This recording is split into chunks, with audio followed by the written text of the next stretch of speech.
आपण पाहत आहात तेज किसान न्यूज, प्रखर विचारांचे एकमेव न्यूज नेटवर्क। सरकारी यंत्रणेचे काम म्हणजे हौसी नवरदेवासारखं। लाखो रुपये खर्चून लावलेला सीसीटीव्ही कॅमेरे बंद। शासकीय काम म्हणजे हौशी नवरदेवासारखं।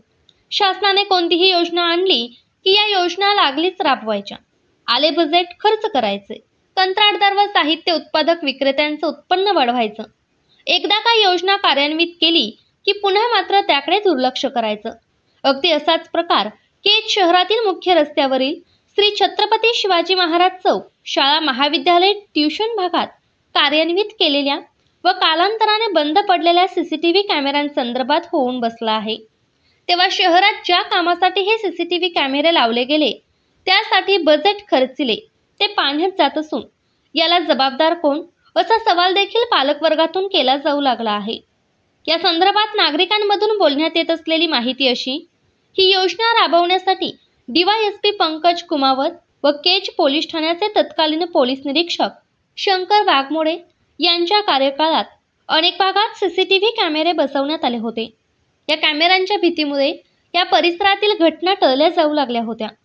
शहरांमध्ये मोठमोठ्या गल्ल्या असून महाविद्यालयांसह कानडी रोड, उमरी रोड आदी भागात खासगी ट्यूशन क्लासेस आहेत। या भागात सीसीटीव्ही कॅमेरे व तसेच पोलिसांच्या दक्षतेमुळे उन्हाळ आणि टवाळखोरांचा बंदोबस्त देखील झाला होता। परंतु अलीकडच्या काळामध्ये शहरातील सीसीटीव्ही कॅमेरे बंद पडल्याचे पालक सांगू लागले आहेत। शाळा महाविद्यालय भागातील विद्यार्थ्यांची संख्या मोठ्या प्रमाणात असताना मोठ्या प्रमाणात खासगी क्लासेस देखील आहेत। यामुळे गर्दी होणे साहजिक आहे। या गर्दीचा गैरफायदा घेणारे देखील टवाळखोर कमी नाहीत। परंतु सीसीटीव्ही कॅमेरे बंद असल्याने अशा टवाळखोरांना आवार घालणे अशक्य होऊन बसले आहे। विद्यार्थिनींच्या व नागरिकांच्या मालमत्ता संरक्षणासाठी पोलीस खात्याच्या वतीने लावलेले कॅमेरे आज बंद म्हणजे हौशी नवरदेवासारखी योजना म्हणावी लागेल। लग्न तर करायचे अगदी हौसाने, खर्च अफाट करायचा, पण एकदा का पार पडलं की स्वतःचे कपडे किती मळलेत का हे पाहायचं नाही।